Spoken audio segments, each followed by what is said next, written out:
Wala nang intro-intro. Itong mga panahong ito, kasalukuyang nagluluksa si Mamang dahil sa pagkawala ng mga aso niya. Kung nakasubaybay kayo sa Mamang series, malamang kilala niyo si Blackie at saka si Brownie, di ba? Sobrang mahal na mahal ni Mamang yon. Halos para siyang mababaliw kakaisip kung nasaan yung mga aso niya. Mga 2 araw pa lang sila sa panabutan nito. Pero pansin ng lola ko, palaging nagmumukmok si Mamang sa isang kwarto. Palaging malalim ang iniisip, tulala, tapos kinakausap niya yung sarili niya. Akala nga ng lola ko, baliw na si Mamang eh. Pero ang hindi niya alam, meron pala itong inuutusan na maghanap sa mga alaga niyang aso. Nung pangatlong gabi nila sa panabutan, wala pa rin talagang pagbabago kay Mamang. Ganun pa rin. Parang mas lalo pa nga itong tumamlay. Yung lola ko tsaka si Nining, naaawa na kay Mamang. Kaya nagpasya sila na puntahan si Mamang sa kwarto nito tapos dalhan nila ng makakain. Hapunan na kasi yun. Tapos nasa loob pa rin ito ng kwarto niya. Ayaw lumabas. Nagtutulakan silang dalawa ni Nining kung sino ang papasok sa kwarto. Takot sila kasi baka mamaya paluin sila nun o hindi kaya murahin. Hanggang sa napagpasyahan nilang dalawa na yung lola ko na lang ang tumawag kay Mamang sa kwarto. Matapos nilang mag-usap, tumakbo na si Nining papunta sa lamesa nila. Tapos yung lola ko nakatayo sa tapat ng pintuan ng kwarto ni Mamang. Nanginginig at iniisip niya yung mga sasabihin niya dito. Huminga muna ng malalim yung lola ko bago siya pumasok. Dahan-dahan niyang binuksan yung pintuan ng kwarto ni Mamang. Kasabay ng pabulong na, "Mang? Mang? Dala ko na po yung Biglang huminto sa pagsasalita yung lola ko. Dahil ang nakita niya, si Mamang, merong kausap na nakalutang sa ere na parang namuong hamog. Tapos maraming maliliit na batik-batik na kulay itim. Nagulat siya nung biglang parang humarap yun sa kanya. Lahat ng maliliit na itim nun, animoy nakatuon sa kanya yung pansin. Maya-maya pa, narinig niyang umihip si Mamang. Pagkurap niya, parang walang nangyari. Tapos nakatingin sa kanya si Mamang na mukhang nanghihina na. Pinapasok siya nito sa kwarto niya. Tapos inabot ng lola ko yung pagkain nito. Nung lalabas na sana siya ng kwarto, pinigilan siya ni Mamang. Ang sabi, buksan yung bintana niya. Meron lang siyang titingnan. Binuksan naman ng lola ko yung bintana. Tapos umupo siya sa tabi nito. Habang kumakain si Mamang, napansin ng lola ko na nung huling subo niya ng kanin, nginuya-nguya niya yon. Tapos tumayo siya at ibinugayon sa labas ng bintana nila. Nakarinig yung lola ko na parang maraming nagtatakbuhan sa labas. Maliliit na tunog pero marami tsaka magulo. Bilang gawa lang naman sa kawayan yung lapag ng bahay nila, sinilip ng lola ko yung ilalim. Hindi niya gaanong maaninag kasi napakadilim eh. Pero ayon dito, kapag tinatamaan ito ng sinag ng buwan, nakikitang umiilaw ang mga ito. Makikintab ang mga balat ng mga yon. Parang ahas. Pero marami silang mga paa. Tumagal lang yung ingay ng 5 segundo. Pero ang nakakapagtaka, kasabay ng 5 segundong ingay na yon, nawala din yung tunog ng mga kuliglig. Bumalik lang sila nung tapos na yung ingay. Tinanong ng lola ko kung ano ba yung mga yon. Bagong alagang hayop ba ni Mamang? Bantay ba niya? O kung ano man. Sumagot si Mamang ng, alaga ng dati kong kaibigan. Bumibisita. Matik na. Alam na agad ng lola ko na baka alaga yun ng laman lupa o hindi kaya engkanto. Doon lang naman iikot yun eh. Yun ang akala ng lola ko. Tinanong niya kung ayos na ba si Mamang. Hindi na ba siya nalulungkot sa pagkawala ni Blackie at Brownie? Ang sabi ni Mamang, araw-araw, gabi-gabi, parang pinupunit yung puso niya dahil sa lungkot. Wala na siyang ibang magagawa kundi humingi ng tulong sa dati niyang kaaway na isang nilalang na hindi nakikita ng mga tao.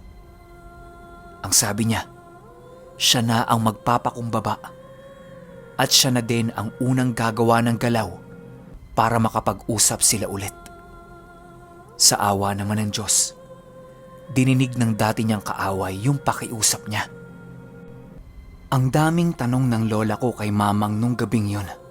Pero piling-pili lang yung sinasagot ni Mamang. Yung tumatak sa lola kong pag-uusap nila ay yung tinanong niya kung anong uri ba yung dati niyang kaibigan tapos nakaaway niya. Sumagot si Mamang ng, hari ng mga Mar-ku-pu. Yan yung naaalala ng lola ko. Paulit-ulit binabanggit ng lola ko yung Mar-ku-pu. Mar-ku-pu. Ang sabi ni Mamang sa kanya, huwag niyang paulit-ulit na babanggitin ang pangalang yon. Kasi yon ang tawag sa mga lahi nito. Pero hindi yan yung pangalan ng hari. At ang mga lahi nito ay merong malalaking tenga.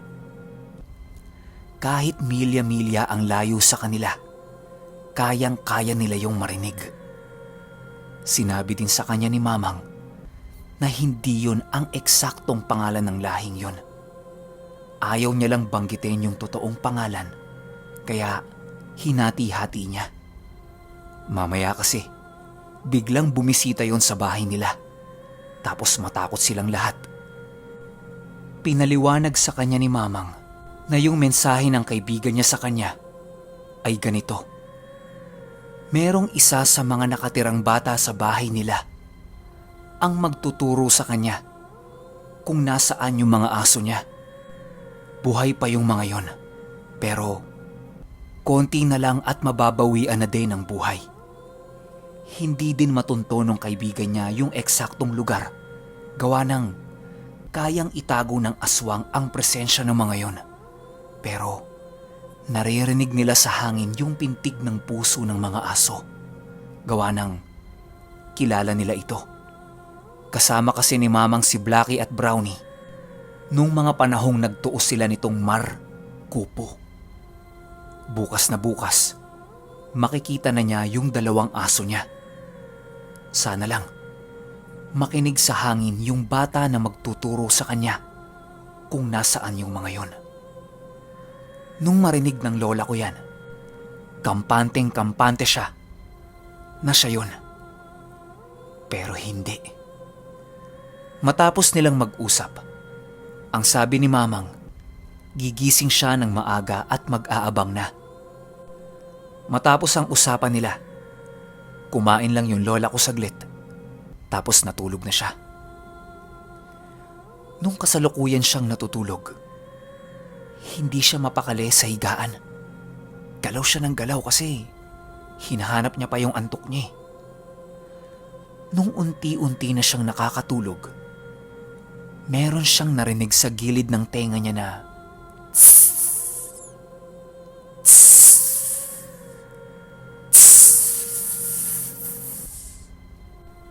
ramdam niya yung hangin nun sa tenga niya. Tapos, naaamoy niya din yung lansa na parang amoy kaliskis na hindi maintindihan. Bigla siyang napatayo tapos hingal na hingal siya. Yung tunog, hindi pa din nawawala sa tenga niya. Nakaupo siya habang nakapikit. Ayaw niyang imulat yung mata niya kasi alam niya na meron siyang makikita.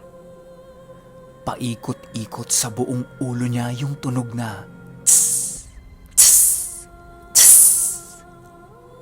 Niyuyugyug na niya si Tatay Fernando para magising. Buti na lang, nagising niya ito. Paggising ni Tatay Fernando, sumigaw kaagad ito ng, "Ahas! Ahas ka dako!" Doon na nagmulat ang lola ko. Harap-harapan sa mukha niya, isang napakalaking ulo ng isang ahas. Kulay pula at meron itong parang payong sa magkabilang gilid ng ulo niya.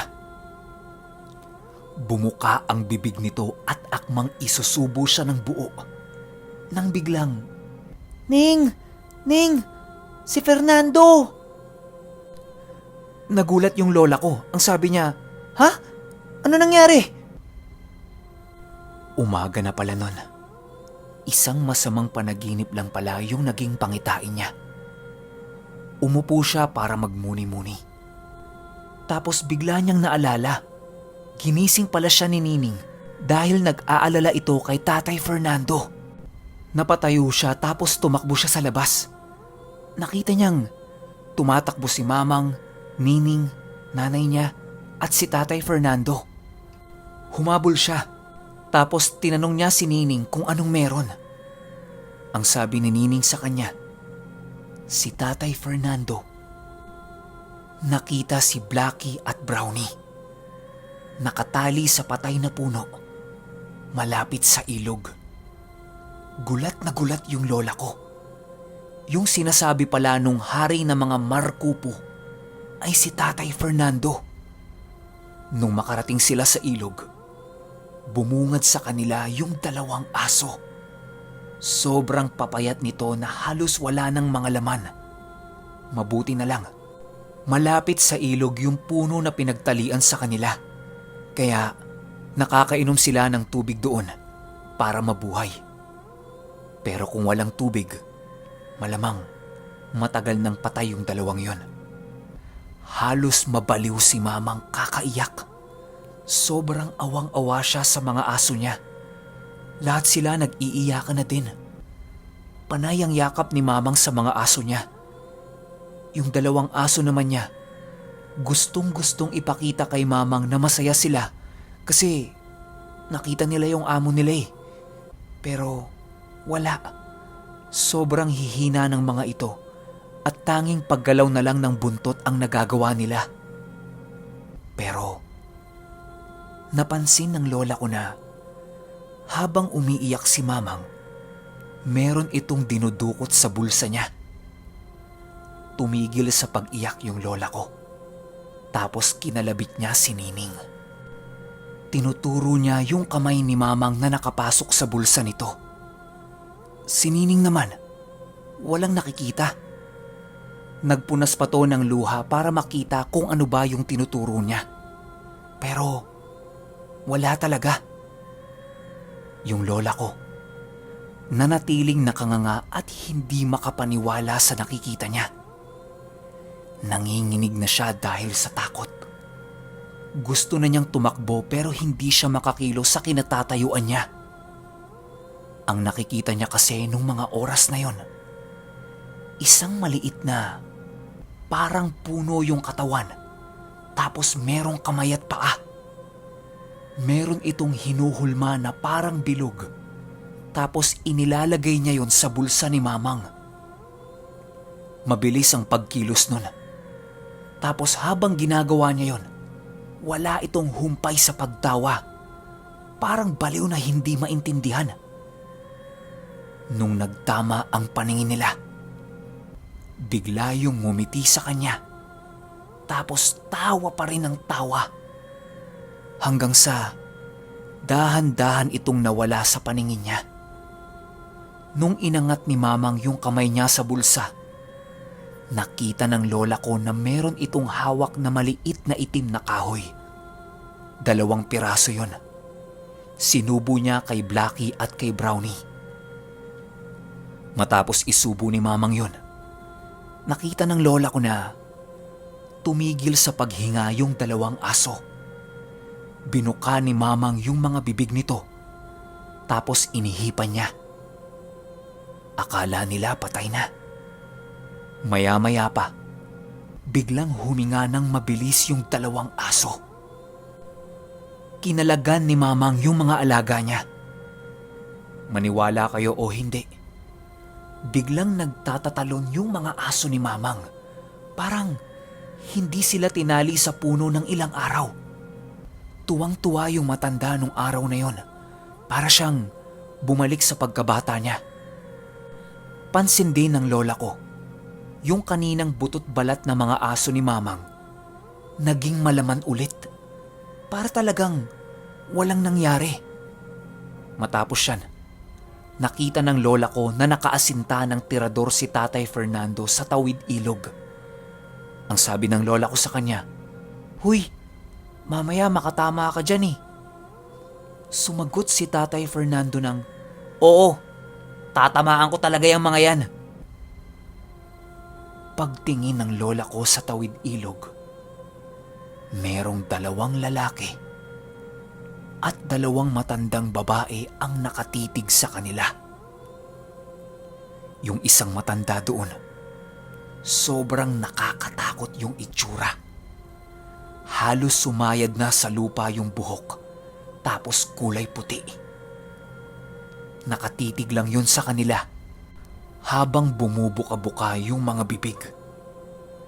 Tatakbo na sana yung lola ko kay Mamang para magsumbong. Pero pagtingin niya dito, nakataas na ang kamay nito habang meron ding inuusal. Yung nanay naman ng lola ko, mura na ng mura tapos tinuturo sila. Ang sabi pa nito, kung talagang matapang sila, tumawid sila sa ilog para magkaalaman na. Yung 2 lalaki naglalakad na. Animoy, tatawid na talaga ito papunta sa kanila. Pero nung inangat ni Mamang yung isang kamay niya, biglang parang nanigas yung 2. Tapos yung matandang babae na may mahabang buhok, parang hinihika. Palakas na ng palakas yung binabanggit ni Mamang. Ang sabi pa ng lola ko, ang naaalala niyang wika nito ay Mukmurkung Rukzigrahahar. Paulit-ulit yan. Hindi alam ng lola ko yung ibig sabihin. Maski ako, hindi ko alam yan eh. Parang hindi naman Latin.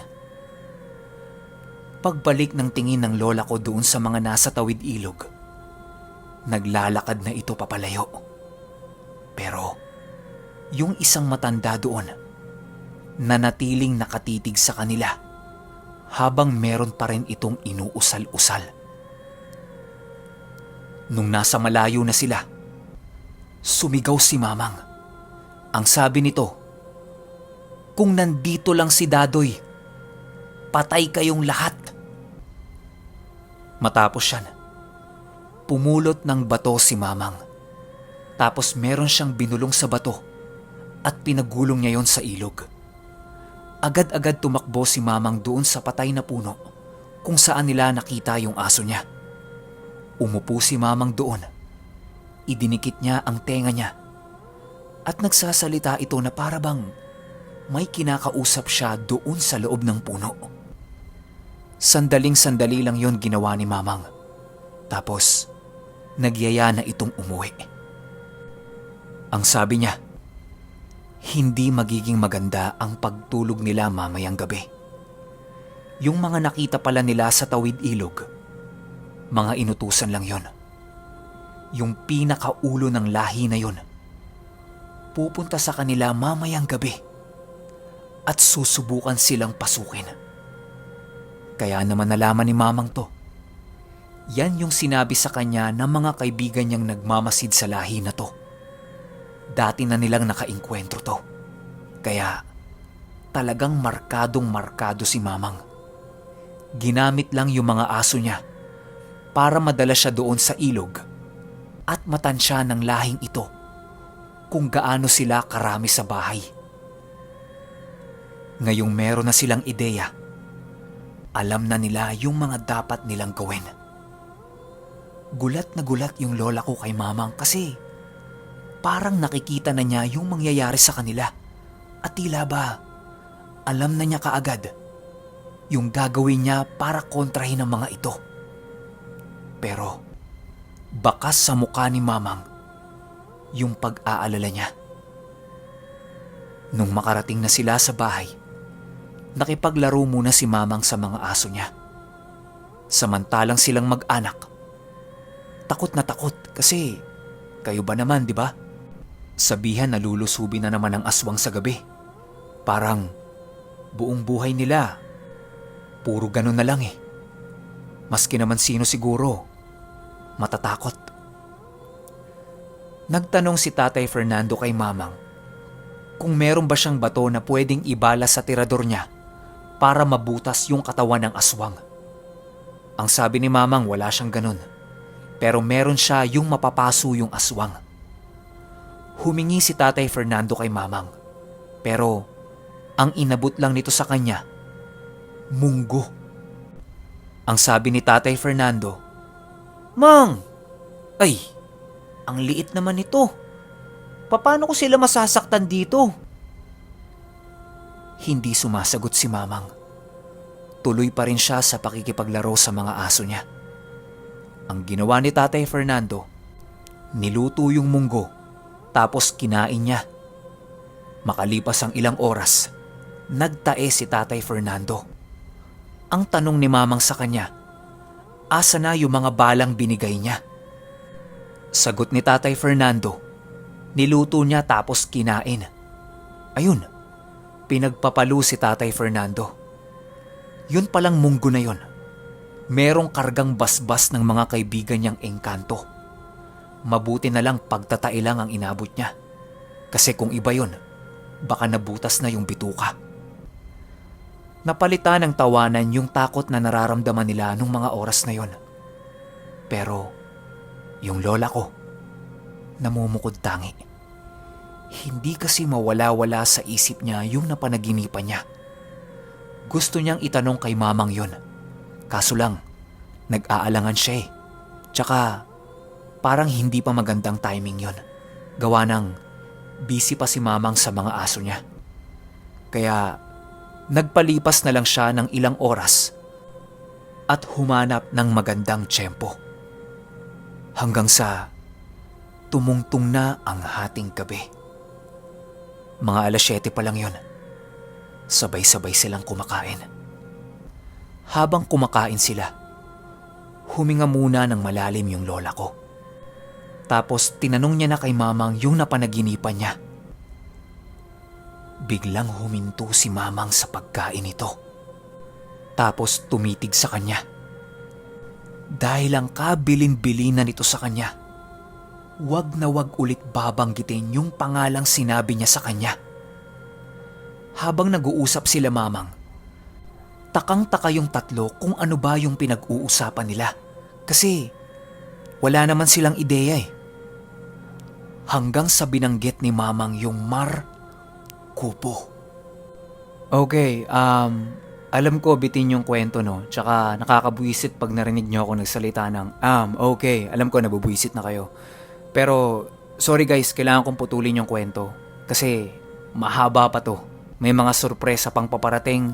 May mga mababanggit pa ako na first time ko lang din narinig sa lola ko. Kung meron kayong ideya kung ano yung Mar Kupo na yan, pwede bang paki-comment sa baba? Kasi talagang hindi ko alam yan eh. Okay, pakihintay na lang yung part 2 nitong kwento. Susubukan kong 2 parts lang para hindi rin kayo mabitin. Yun lang, hanggang sa susunod na kwento. Salamat.